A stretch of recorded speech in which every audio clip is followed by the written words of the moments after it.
gözyaşlarını bu yavrular. Söyleyin memleketten bir haber mi var? Yoksa yarim gözyaşlarını bu yavrular. Beraber söyler misin? İçerim yanıyor yar yar yar bekleyin.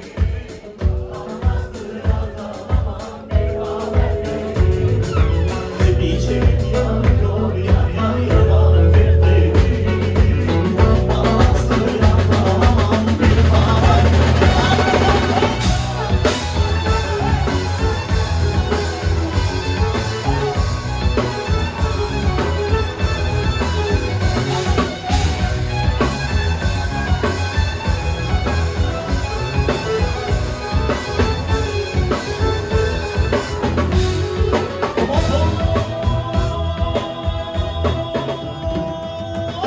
Bulutlar yarime selam söyleyin.